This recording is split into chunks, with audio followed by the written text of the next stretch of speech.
Bismillahirrahmanirrahim. Assalamualaikum warahmatullahi wabarakatuh. Perkenalkan, nama saya Nuryanti Taufik. Saya adalah dosen program sarjana jurusan manajemen Fakultas Ekonomi dan Bisnis Universitas Siliwangi, Tasikmalaya. Pada kesempatan kali ini, saya akan menjelaskan mengenai mata kuliah yang saya ampu, yakni dengan nama Isu-isu terkini dalam bisnis dan manajemen. Mata kuliah Isu-isu terkini dalam bisnis dan manajemen merupakan mata kuliah yang diambil oleh mahasiswa semester 5 jurusan manajemen Universitas Siliwangi dengan jumlah SKS sebanyak 2 SKS teori. Dan ini merupakan mata kuliah kekhasan jurusan manajemen Universitas Siliwangi. Mata kuliah ini memberikan penjelasan tentang berbagai macam fenomena yang terjadi dalam bisnis dan manajemen yang akan berdampak pada kegiatan bisnis perusahaan. Fenomena yang terjadi dapat dianalisis berdasarkan lingkungan bisnis perusahaan yang terdiri dari lingkungan eksternal makro, lingkungan eksternal mikro, dan lingkungan subsistem perusahaan. Selain itu, mata kuliah ini juga akan memberikan contoh studi kasus aktual mengenai isu terkini dalam bisnis dan manajemen untuk memudahkan pemahaman mahasiswa mengenai teori yang disampaikan. Kemudian selanjutnya, capaian pembelajaran mata kuliah isu-isu terkini dalam bisnis dan manajemen diantaranya adalah yang pertama, mahasiswa mampu menjelaskan tentang lingkungan bisnis perusahaan. Yang kedua, mahasiswa mampu menganalisis dan mendiskusikan lingkungan eksternal makro perusahaan beserta studi kasus aktualnya. Kemudian yang ketiga, mahasiswa mampu menganalisis dan mendiskusikan lingkungan eksternal mikro perusahaan beserta dengan studi kasus aktualnya. Dan yang terakhir, yang keempat, mahasiswa mampu menganalisis dan mendiskusikan lingkungan subsistem perusahaan beserta studi kasus aktualnya. Kemudian selanjutnya, berikut ini adalah materi pembelajaran yang akan saya berikan kepada mahasiswa. Yang pertama adalah pendahuluan dengan isi pembahasan lingkungan bisnis perusahaan. Kemudian yang kedua, lingkungan eksternal makro perusahaan dengan pembahasan mengenai geografis. Kemudian yang ketiga, lingkungan eksternal makro perusahaan dengan pembahasan demografis. Yang keempat, lingkungan eksternal makro perusahaan dengan pembahasan socio-culture. Yang kelima, lingkungan eksternal makro perusahaan dengan pembahasan tentang teknologi. Kemudian yang keenam, lingkungan eksternal makro perusahaan dengan pembahasan tentang bidang ekonomi. Kemudian yang ketujuh, lingkungan eksternal makro perusahaan mengenai politik dan hukum. Kemudian yang kedelapan, lingkungan eksternal mikro perusahaan pada bidang supplier atau pemasok. Kemudian yang kesembilan, lingkungan eksternal mikro perusahaan bidang konsumen. Kemudian yang kesepuluh, lingkungan eksternal mikro perusahaan bidang intermediaris. Kemudian yang ke-11, lingkungan eksternal mikro perusahaan bagian kompetitor. Dan yang ke-12, lingkungan eksternal mikro perusahaan bagian publik. Yang ke-13, subsistem perusahaan bidang pemasaran dan keuangan. Dan yang terakhir, yang ke-14 adalah subsistem perusahaan bidang sumber daya manusia dan operasional. Referensi yang digunakan untuk materi ini diantaranya adalah buku marketing manajemen dengan penulis Kotler dan Keller, terbitan tahun 2016. Kemudian selanjutnya buku Competitive Advantage dengan penulis Michael Porter. Dan selanjutnya tim teaching juga telah menyusun buku ajar dengan judul buku Isu-isu terkini dalam bidang bisnis dan manajemen yang baru diterbitkan tahun 2023 ini. Kemudian, sistem pembelajaran yang digunakan perkuliahan mata kuliah ini dilakukan secara full luring atau tatap muka langsung di kelas.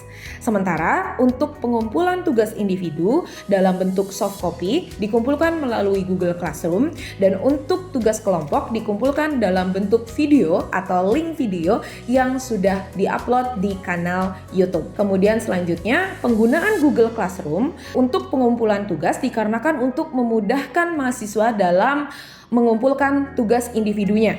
Selain itu, mahasiswa juga dapat melihat secara langsung hasil penilaian tugas yang diberikan oleh dosen pada akun Google Classroom mereka masing-masing. Kemudian selanjutnya, metode pembelajaran yang saya terapkan pada mata kuliah ini yaitu dengan 4 metode pembelajaran. Yang pertama adalah metode ceramah. Yang kedua adalah metode diskusi kelompok mengenai studi kasus aktual. Yang ketiga, metode project based learning. Kemudian yang keempat adalah metode pemberian kuis secara individu. Yang pertama, metode ceramah digunakan dengan tujuan agar mahasiswa memahami teori yang berkaitan dengan mata kuliah. Kemudian, yang kedua, Metode diskusi kelompok yaitu dilakukan untuk bertujuan agar mahasiswa memahami secara nyata mengenai fenomena bisnis dan manajemen di dunia bisnis yang sebenarnya sehingga memperkaya pemahaman mahasiswa secara empiris. Kemudian selanjutnya, metode yang ketiga yaitu metode project based learning adalah sebuah metode pembelajaran dengan memberikan tugas proyek pada mahasiswa secara berkelompok.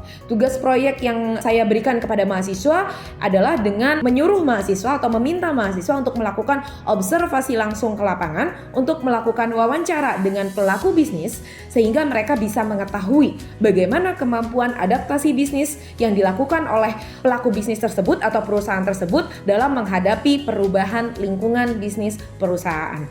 Hasil akhir dari tugas project based learning ini adalah berupa video wawancara beserta penjelasannya yang nanti akan diupload pada kanal YouTube atau mungkin dikirim dalam bentuk video dengan durasi kurang lebih 5-7 menit. Kemudian yang selanjutnya adalah metode pemberian kuis secara individu yang dilakukan dengan tujuan mengevaluasi kemampuan pemahaman mahasiswa mengenai materi perkuliahan. Kuis dilakukan sebanyak 2 kali dalam 1 semester, yakni pada pertemuan ke-7 menjelang UTS dan pertemuan ke-15 menjelang UAS untuk memastikan kesiapan mahasiswa untuk menghadapi ujian. Kemudian untuk sistem penilaian mata kuliah isu-isu terkini dalam bisnis dan manajemen diantaranya terdiri dari 5 komponen penilaian. Yang pertama adalah UTS dengan bobot 30%, kemudian UAS dengan bobot persentase 30%, kemudian hasil proyek atau tugas kelompok dengan bobot 30%, kemudian tugas individu dan dengan bobot 5%, kemudian ada penilaian aktivitas partisipatif dengan besaran 5%. Sehingga total untuk penilaian ini berbobot 100%. Demikian adalah penjelasan saya mengenai mata kuliah isu-isu terkini dalam bisnis dan manajemen. Selanjutnya akan ditampilkan video pembelajaran saya dengan mahasiswa di kelas, dapat dilihat dalam video berikut ini. Terima kasih. Assalamualaikum warahmatullahi wabarakatuh. Waalaikumsalam warahmatullahi wabarakatuh. Gimana kabarnya, sehat? Alhamdulillah. Alhamdulillah ya, hari ini kita bertemu di pertemuan pertama untuk mata kuliah isu-isu terkini dalam bisnis dan manajemen. Ya, ada yang pernah dengar mata kuliahnya? Belum ya? Ya, karena ini mata kuliah pilihan yang kalian pilih sendiri ya sebagai mata kuliah kekhasan dari Fakultas Ekonomi Jurusan Manajemen Universitas Siliwangi. Terima kasih sudah memilih mata kuliah ini dan bersiap bersama saya, belajar bersama, berproses bersama supaya teman-teman bisa memahami tentang isu-isu atau hal-hal atau fenomena terbaru yang berkaitan dengan bisnis dan manajemen. Oke, ini absennya, silakan bisa diisi teman-teman. Terima kasih. Karena ini pertemuan pertama, saya mau perkenalan dulu, boleh? Boleh ya. Perkenalkan, nama saya Nuryanti Taufik, sebagaimana yang tertulis di RS ya, Kartu Rencana Studi. Saya dipercaya oleh fakultas atau jurusan untuk mengampu mata kuliah isu-isu terkini. Jadi 1 semester ke depan teman-teman akan bersama dengan saya mempelajari materi isu-isu terkini. Mohon kerjasamanya selama 1 semester ke depan ya. Oke, sekarang kita masuk ke introduction atau pendahuluan yang berkaitan dengan materi isu-isu terkini dalam bisnis dan manajemen. Mata kuliah ini ya memberikan penjelasan tentang bisnis dan manajemen serta meningkatkan pengetahuan dan wawasan yang lebih luas tentang pemahaman terhadap isu-isu terkini dalam bisnis dan manajemen.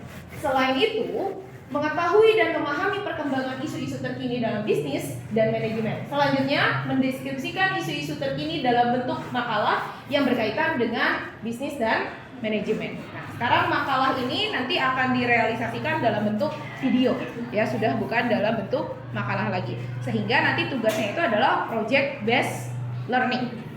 Ya, kalau metode pembelajarannya sendiri, ya ceramah seperti ini. Kemudian yang kedua melalui studi kasus yang nanti akan saya berikan contoh setiap kali pertemuan supaya teman-teman semakin paham.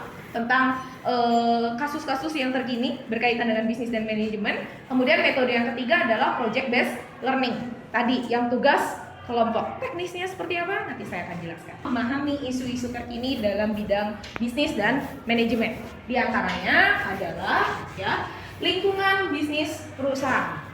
Karena yang terus berubah itu adalah lingkungan bisnis perusahaan. Itulah isu-isu yang berada di lingkungan bisnis perusahaan inilah yang perlu dipahami oleh teman-teman. Setelah lingkungan eksternal terlebih dahulu, ada yang paham di sini? Kira-kira kenapa sih harus lingkungan eksternal dulu?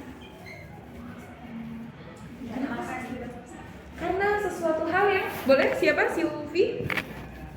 Karena lingkungan yang di luar itu susah dikendalikan, jadi tidak pasti. Oke.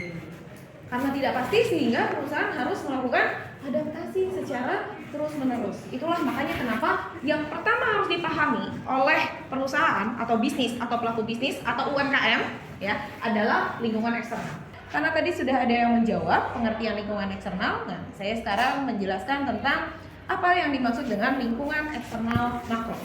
Lingkungan eksternal makro adalah atau lingkungan eksternal terdiri dari berbagai faktor-faktor dan kekuatan di luar perusahaan yang mempengaruhi operasional bisnis perusahaan. Kemudian dan perusahaan tidak memiliki kendali atas perubahan mereka. Tadi penjelasan dari Sylvia. Kemudian setiap perubahan faktor-faktor tersebut dapat berdampak pada lingkungan kompetitif dan kondisi internal perusahaan. Contohnya, apa saja yang masuk ke dalam kategori lingkungan eksternal makro? Ada yang bisa menyebutkan? Silakan. Lingkungan eksternal makro, kira-kira apa? Kondisi perekonomian. Bagus sekali. Siapa namanya? Tiara. Oke. Ada lagi yang lain selain kondisi perekonomian? Kira-kira? Politik. Oke. Siapa namanya? Gilang. Siapa ada lagi? Ekonomi, politik, hukum. Kemudian apa? Bencana. Oke, berarti demografis geografis. Oke, boleh. Kemudian siapa lagi? Geografis, politik dan hukum, ekonomi, what else? Yang sangat makro dan sama sekali tidak bisa dikendalikan oleh perusahaan. Ada lagi yang lain? Cukup? Jawaban yang tepat dari teman-teman ini adalah kelompok dari lingkungan eksternal makro. Di antaranya tadi geografis yang bilang bencana Ketika terjadi bencana alam atau yang sesuatu yang berkaitan dengan lingkungan geografi, maka itu akan berpengaruh terhadap bisnis perusahaan. Misalnya ada perusahaan Indonesia, misalnya Indofood, mereka membuka cabang di Nigeria. Kemudian Nigeria ini sedang ada bencana alam. Sehingga keputusan bisnis yang diambil oleh Indofood baik yang di pusat maupun yang di Nigeria itu disesuaikan dengan kondisi yang terjadi di Nigerianya. Kemudian selanjutnya ada kondisi atau lingkungan demografis. Demografis ini berkaitan dengan umur, usia, sesuatu yang berkaitan dengan kemasyarakatan, kehidupan masyarakat. Contohnya apa tadi? Usia, kemudian jenis kelamin, apalagi kepadatan penduduk, Nah, itu masuk ke dalam lingkungan geografis. Kemudian selanjutnya teknologi adalah sesuatu yang di luar perusahaan tapi sangat berpengaruh terhadap kegiatan bisnis perusahaan. Semakin canggih teknologi, kalau perusahaan tidak mampu melakukan adaptasi dengan baik, akan repot. Contohnya seperti apa? Nanti akan saya jelaskan Kemudian selanjutnya ada social culture atau kehidupan sosial dan budaya dari masyarakat suatu daerah, suatu negara, atau suatu kota atau bahkan provinsi. Nah, itu dapat mempengaruhi lingkungan bisnis perusahaan. Misalnya perbedaan budaya antara di Indonesia dengan budaya di Korea Selatan misalnya, kemudian perbedaan budaya yang ada di Amerika Serikat dengan perbedaan budaya yang ada di Arab Saudi, itu perbedaannya sangat signifikan. Sehingga perbedaan ini membuat perusahaan harus mampu beradaptasi apabila mereka mau berusaha untuk memasuki pangsa pasar di negara-negara yang punya social culture yang berbeda.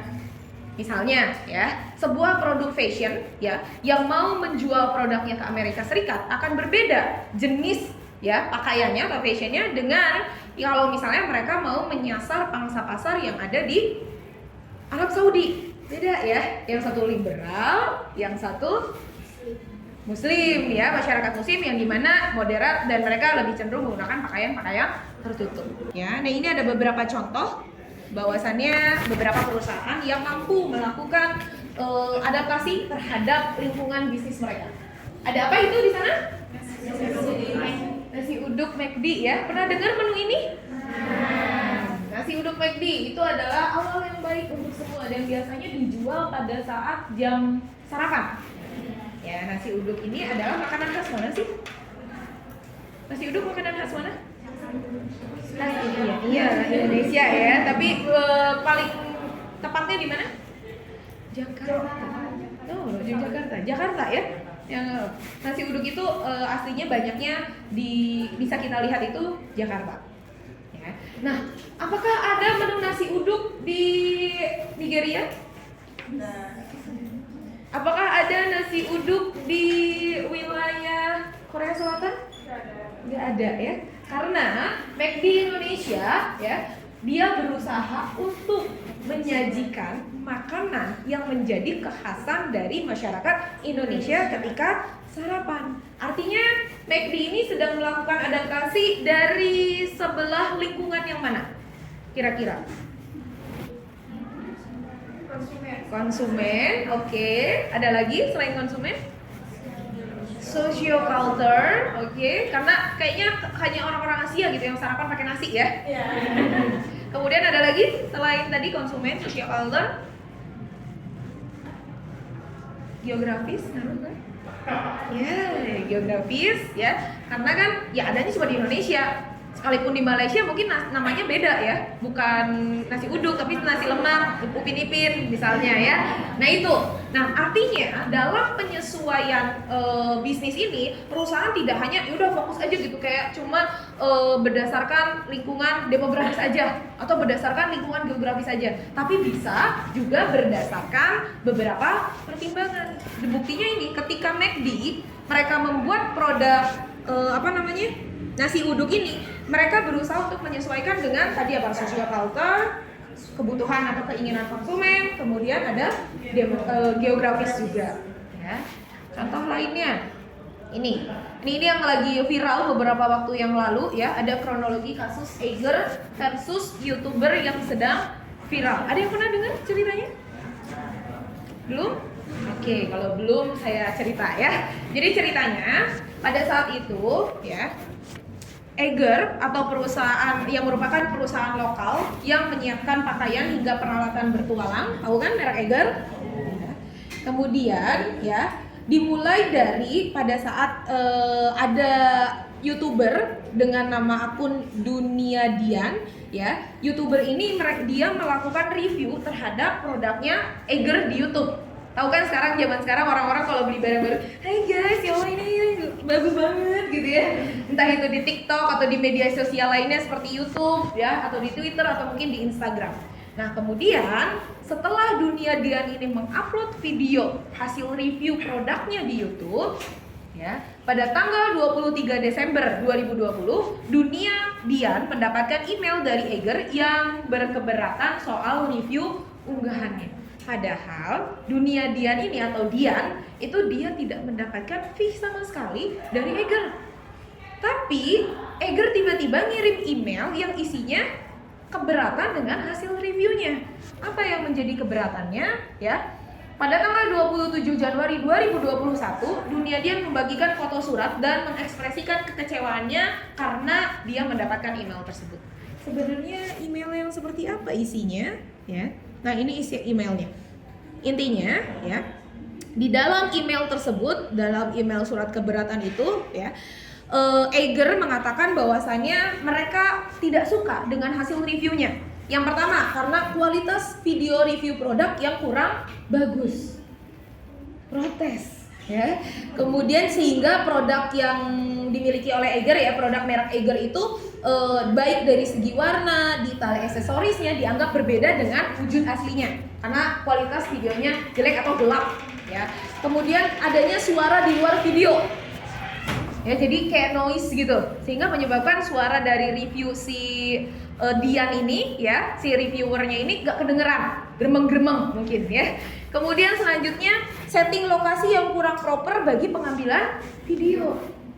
Ya, dari timnya Eiger protes 3 ini, kualitas video jelek, kemudian apalagi tadi ada suara yang mengganggu ya. Kemudian yang terakhir adalah setting lokasi yang menurut mereka dari tim Eiger itu tidak proper atau kurang tepat atau kurang baik. Kemudian diunggahlah surat ini oleh Dunia Dian di berbagai platform media sosialnya, di Twitter, di Facebook, ya namanya media sosial ya, menyebar dan menyebar. Sampai akhirnya rame ya. Nah, ini isi emailnya itu adalah kualitas video kurang bagus, suara yang bising dan setting lokasi yang tidak mendukung. Kemudian produk yang direview itu adalah kacamata Kerato milik Eiger. Kemudian viral ya. Dan akhirnya muncullah berbagai macam hujatan kepada merek Eiger. Saya tidak bisa menampilkan hujatannya di sini ya, tapi intinya nggak tahu terima kasih banget nih ya merek gitu, udah di review gratis, masuk akun YouTube-nya orang tanpa dibayar dan lain sebagainya ya, tapi masih protes dengan kalimat yang kurang sopan. Sehingga akhirnya orang-orang beramai-ramai untuk berhenti atau memboikot merek Eiger. Langsung tuh ketar-ketir ya, tim HRD, tim marketingnya atau bahkan CEO-nya Eiger sekalipun gitu.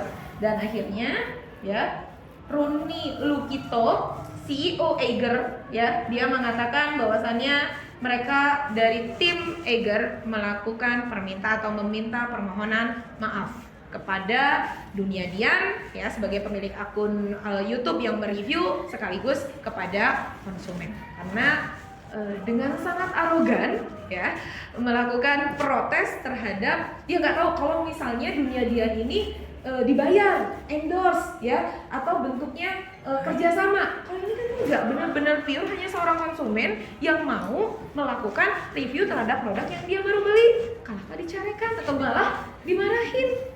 Ya, nah itu sehingga dari sana ya langsunglah gerecek merek-merek yang lain ya seperti Grab. Pada saat itu langsung Grab bikin surat cinta kepada netizen Indonesia ya di tempatnya masing-masing dengan ini, kami seluruh jajaran admin Grab Indonesia menyatakan bahwa seluruh followersku tercinta baik pengguna ataupun tidak berhak memention kami, katanya. Terserah, biasanya sih Min ada promo GrabFood enggak? Ya, kemudian cek DM Min juga sering, pantun bolehlah, lokasi di tempat rebahan masing-masing juga boleh. Ini Grab tuh sebenarnya niatnya mau nyindir ya bahasanya ya, sarkas, tapi memanfaatkan yang sedang terjadi huru-hara ya, berita di publik ini dimanfaatkan dengan baik sampai akhirnya Grab lucu ya, gini ya, gitu. Ada ya awareness terhadap Grab. Kemudian Happy Fresh juga sama. Kalau yang tadi surat keberatan, yang ini surat ya, di sini kepada yang terhormat para netizen di tempat belakang ini, kami tim admin Happy Fresh Indonesia menyatakan bahwa seluruh followers media sosial Happy Fresh baik pelanggan maupun tidak berhak menanyakan atau tidak promo dan lain sebagainya. Ya, jadi dibuat seolah-olah surat ya resmi yang hampir mirip dengan surat yang dibuat oleh Eiger. Kemudian ada contoh lainnya, ini dari Oyo ya, surat edaran. Dia bilang seluruh netizen Indonesia di rumah aja dengan ini, Mimin Sosmed Oyo Indonesia dan tim menyatakan bahwa seluruh masyarakat Indonesia yang pernah atau belum pernah menginap di Hotel Oyo berhak melakukan review hotel kami. Ya, nyindir banget ini. Ya, sekreatif mungkin dan semenarik mungkin, menggunakan alat semampunya, bebas dan tetap menjaga protokol kesehatan karena pada saat itu kita masih COVID, dan kritik dan saran akan kami terima. Nah, ini adalah grecepness ya, kalau bahasa kitanya tuh grecepness atau kemampuan tanggap terhadap isu publik atau isu masyarakat yang sedang beredar di masyarakat. Oh, ini masyarakat lagi pada gemes nih sama Eger. Oke, ini bumerang buat Eger ya, atau sebuah masalah buat Eger, tapi jadi peluang untuk perusahaan-perusahaan yang lain untuk menarik simpati publik. Bisa dipahami? Alhamdulillah ya. Kalau misalnya bisa dipahami, silakan. Barangkali ada pertanyaan dari teman-teman, boleh. Ibu, izin bertanya. Oke, silakan. Siapa namanya?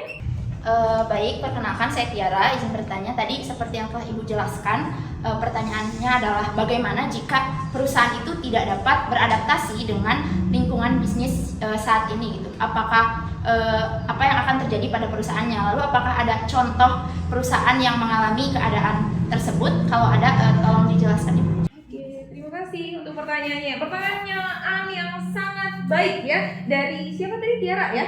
Dari Tiara, bahwasannya bagaimana atau apa yang akan terjadi pada perusahaan atau bisnis apabila mereka tidak bisa melakukan adaptasi terhadap perubahan lingkungan bisnis. Apa yang terjadi?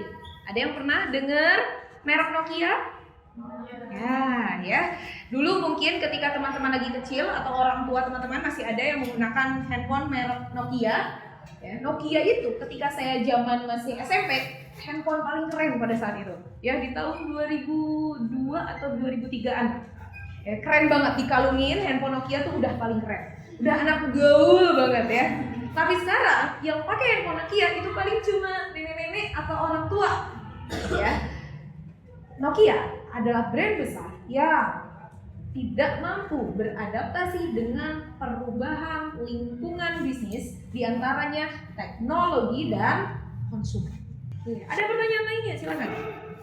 Oke, silakan nama. Baik Bu, perkenalkan nama saya Muhammad Gilang. Di sini saya ingin bertanya bukan berdasarkan materi tadi, tapi saya ingin bertanya mengenai tugas Bu. Bisa dijelaskan lebih mendetail tidak Bu tugasnya? Baik Bu, terima kasih. Oke, terima kasih Gilang untuk pertanyaannya. Pertanyaan yang bagus juga ya. Ini untuk teman-teman yang lain mungkin sebagian masih bingung ya. Apa yang dimaksud dengan video observasi lapangan? Videonya ini nanti silahkan dibagi. Tadi saya sudah minta dibagi kelompoknya ya. Dan tiap kelompok itu akan berbeda-beda. Nah, nanti dibagi sama ketua kelompoknya siapa? Gilang. Oh, iya kan? Gilang ya. Ketua kelompoknya Gilang. Nanti silakan dibagi anggota kelompoknya ada berapa ya? Yang minimal 4 dan maksimal 5 orang ya. Dan nanti ada kelompok 1 sampai kelompok 12. Kelompok 1 untuk lingkungan eksternal makro bagian demografis. Kelompok 2 untuk lingkungan eksternal makro bagian geografis. Kelompok 3 lingkungan eksternal makro bagian teknologi. Nah, dan seterusnya. Nanti akan saya bagi ya melalui Google Classroom materinya. Nanti silakan disesuaikan observasi lapangannya seperti apa. Kalian cari UMKM atau bisnis ya sesuai dengan temanya masing-masing. Misalnya tadi yang lingkungan eksternal demografis. Ditanya tuh ya ke UMKM-nya apakah mereka melakukan adaptasi terhadap perubahan lingkungan demografis ya. Bagaimana adaptasinya, berhasil atau tidak? Nah, itu kalian wawancara kepada pelaku bisnisnya atau manajernya, manajer pemasarannya atau CEO-nya atau pemilik bisnisnya silakan.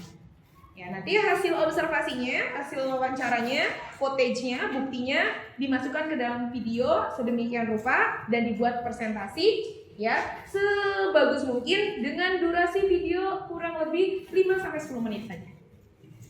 Dan dikumpulkan pada akhir perkuliahan di pertemuan 15 menjelang UAS. Kita akan tonton sama-sama di sini ya dan kita akan koreksi sama-sama.